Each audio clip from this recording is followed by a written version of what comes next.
চল দেখেন, আজ থেকে আমরা বীজগণিতের ক্লাস শুরু করছি। বীজগণিতের প্রথম থেকে কি এতদিন পর্যন্ত গণিত করেছিস, অঙ্ক করেছিস, 2 2 4 4 2 6 করেছিস। আজকে যে হলো বীজগণিত, এতদিন তো ফল ফুল কিছুই ছিল না, বীজটা আবার এলো থেকে, তাই তো। দেখ এতদিন পর্যন্ত কি হয়েছে না, আমরা কি করেছি, 2 + 2 = হচ্ছে 4। আমরা সংখ্যাগুলোকে করেছি তো। এবার থেকে আমরা কি করব, 2 + 2টা তো থাকছে, এটা তো করেছি। কিন্তু ধর এমন একটা বিষয়, তোকে বলা হলো তোমার বাড়িতে 2টো আম আছে, তার সঙ্গে আমি আরেকটা আম দিলাম, কটা আম হলো, তোমরা কি বললে 3টে আম। এই যে আম কথাটা আমি বললাম, ধর 2টো আম, আমটাকে আমি এ দিয়ে লিখলাম, হ্যাঁ আম, এর সঙ্গে দিচ্ছি আরেকটা আম, তাহলে কটা হলো, 3টে আম। এই যে আমগুলোকে নিয়ে আমাদের অঙ্কটা, এটা হচ্ছে বীজগণিত। সামনে একটা কিছু রয়ে গেল, কটা সংখ্যা সেটা বোঝালো, কিন্তু কোন জিনিসটাকে নিয়ে করা হচ্ছে সেটা হচ্ছে বীজগণিত। বুঝতে পেরেছিস বীজগণিত বিষয়টা কি? আচ্ছা, বীজগণিতে আমরা কি করি, বীজগণিতের আমাদের ক্ষেত্রে সংখ্যা দিয়ে সেটাকে বলা হয় না। যেটা বলা হয় সেটা হচ্ছে আমরা অ্যালফাবেট দিয়ে বলি। কি কি না, এ বি সি, যা খুশি যেটা খুশি হতে পারে, M N O P X Y, সমস্তটাই হয়। ঠিক আছে, তার মধ্যে সব থেকে বেশি চলে এক্স আর এ। যাই হোক, এই এক্স আর এগুলো কি, এই বললাম আম, হয়তো তোর বাড়িতে 2টো আম ছিল, অথবা তোর কাছে 2টো চকলেট ছিল, অথবা 2টো তোর পেন ছিল। এই বিষয়টাকে প্রকাশ করা হচ্ছে বীজগণিতের মাধ্যমে। ঠিক আছে, এইবার চল, তাহলে তো বুঝলাম। তাহলে বীজগণিতের রাশিটা কিরকম, বীজগণিতের রাশি কি হয় না, বললাম এ বা ইয়ে, আমি এখানে একটা এ ধরে নিলাম, এ হচ্ছে একটা বীজগণিতের রাশি। এইবার এটা গেল, তাহলে আমি তোকে বললাম আম, কটা আম, 2টো আম ছিল তোকে, তাহলে 2টো এ কে বোঝানোর জন্য সামনে আমরা লিখি 2। এইটা এলো একটা বীজগণিতিক রাশি, এখান থেকে এটা একটা বীজগণিতিক রাশি। ঠিক আছে, এবার এই বীজগণিতিক রাশির একটা বিষয় আছে, কি বলতো, ধর আমাকে যদি 5কে 5 দিয়ে গুণ করতে চাই, আমরা কি করবো, 25 লিখবো, লিখবো তো। আরেকটা জিনিস আমরা লিখতে পারি, কি লিখতে পারি, 5 স্কয়ার, তাই তো। তেমনি বীজগণিতের রাশির ক্ষেত্রে যদি আমাকে এ কে বা আমকে, এ বলছি না আমি, আমটাকে যদি আরেকটা আম দিয়ে গুণ করতে হয়, তাহলে তখন কি লিখবো, তার তো জানি না কত ভ্যালু, 5 5 25 হতে পারে, আম ইন্টু আম সমান কত জানি না তো, তখন কি লিখবো, স্কয়ার। তাহলে একটা বীজগণিতের রাশির মধ্যে 3টে জিনিস পাচ্ছি, একটা হচ্ছে বীজ, এটা সামনে একটা পাচ্ছি, এটা মাথায় একটা পাচ্ছি, এটা একটা, 3টে পাচ্ছি, তাই তো। তাহলে এই 3টে জিনিসকে নিয়ে আমাদের অঙ্কগুলো হবে, যে অঙ্কগুলো হবে খুব সহজ অঙ্ক। আর আমি তো প্রথম থেকে বলেছি অঙ্ক কি না, অঙ্ক দাঁড়িয়ে থাকে যোগ আর বিয়োগের ওপর। যোগ আর বিয়োগ, যোগের বেশি যোগের অনেক বড় যোগের সংক্ষিপ্ত রূপ হচ্ছে গুণ, আর বড় বিয়োগের সংক্ষিপ্ত রূপ ভাগ। তাহলে যোগ বিয়োগ গুণ ভাগ, এই নিয়েই তো আমাদের বাকি সব অঙ্কটা, এর বাইরে তার কোনো অঙ্ক নেই। তাহলে এখানেও সেই একই জিনিস, যোগ বিয়োগ গুণ ভাগ। আচ্ছা, এইগুলোর একটা করে নাম আছে, নামটা আমি তোদেরকে পরে বলবো, এখন বলছি না। এখন আমি বলছি তোদেরকে যেটা, সেটা হচ্ছে যে বীজগণিতের যোগ কিভাবে করব।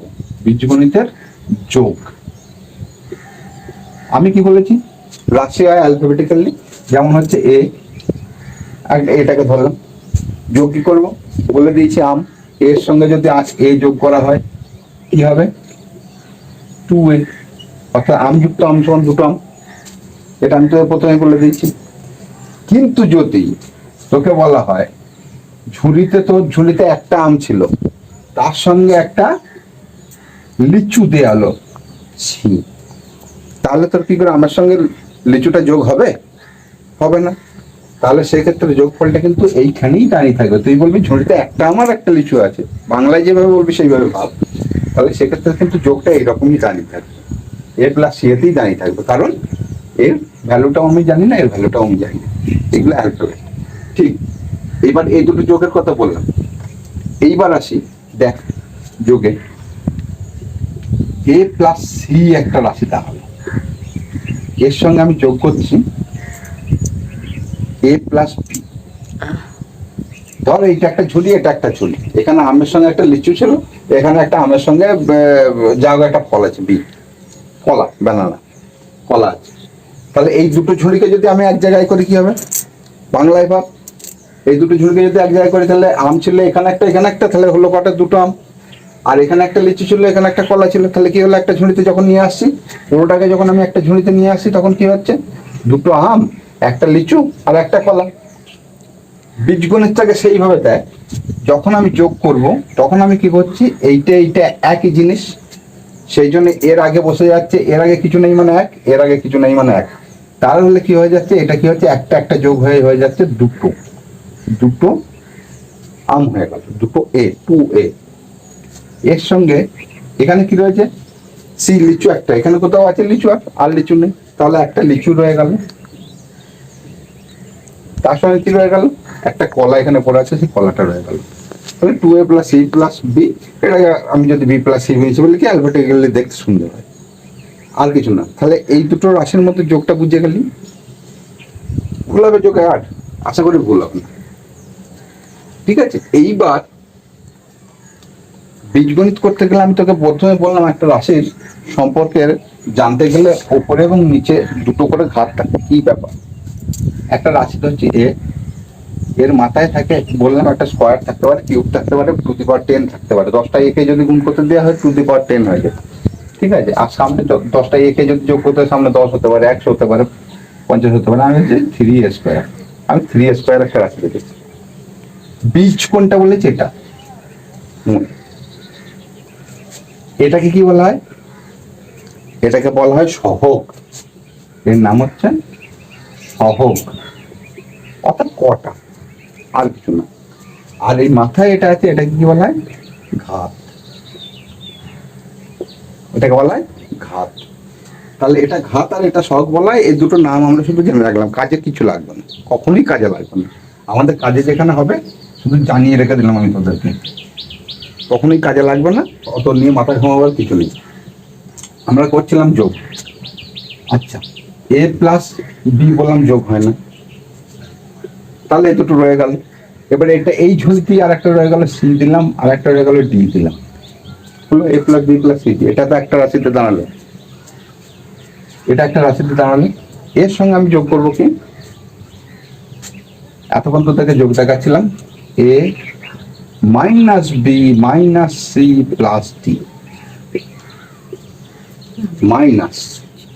এই মাইনাসের ঘটনাটা কোথা থেকে এলো এবার, আমি তো বলবি, আপনি বলছিলেন যে একটা আমের সঙ্গে একটা কলা রয়েছে, এখানে হলো একটা আম থেকে একটা কলা সরে চলে গেছে, কি হলো, কি করে এলো?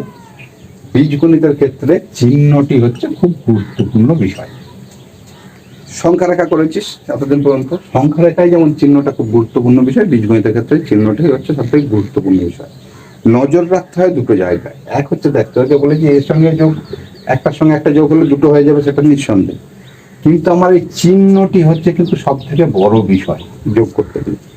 কি বড় বিষয়, দেখ আমি যদি এটাকে বলি, এইখানে দেখ একটা আমের সঙ্গে একটা আম যোগ হয়েছে, যেমন ধরো বলছিলাম এর সঙ্গে কি হবে, 2a। এইবার এখানে একটা কলা ছিল আর এখানে একটা কলা নিয়ে নেওয়া হলো, হয়েছে, বুঝতে পারলি? একটা কলা ছিল, একটা কলা নিয়ে নেওয়া হলো, তাহলে কি হলো, এই কলাটা চলে গিয়ে জায়গা হয়ে গেল শূন্য, অর্থাৎ এটা কেটে গেল, এলো মাথায়? তাহলে সেরকমই এখানে একটা লিচু ছিল, লিচুটা নিয়ে নেওয়া হয়েছে, তাহলে কেটে গেল, লিচু রইল না। এখানে যে ডিটা বলেছিলাম সংখ্যা, তাহলে ডিটা হয়েছে কটা, দুটো। তাহলে আমরা শুদ্ধ লিখবো প্লাস ডি। এইবার আমি তোদেরকে যদি বলি, এটাও ছিল মাইনাস, এটাও ছিল মাইনাস, মানে এটাও এটাও, এই দুটোই ধার করা বিষয় ছিল।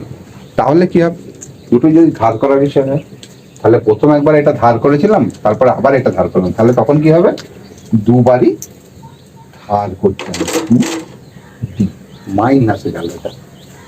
ঠিক আছে, যোগের ক্ষেত্রে আরো যোগের নানা রকম টিপস রয়েছে, আরো রকম বড় রকমের রয়েছে। আজকে আমরা প্রথম শুরু করেছি বীজগণিত, এরপর থেকে প্রত্যেকটা বিষয়কে আরো ভালোভাবে এবং আরো বড়ভাবে তোদের কাছে নিয়ে আসবো। আজকে এই পর্যন্তই থাক, এটা একটু তোরা জেনে নে, তোরা একটু ভালো করে প্র্যাকটিস করে নে। ঠিক আছে, আজ আসি, টাটা।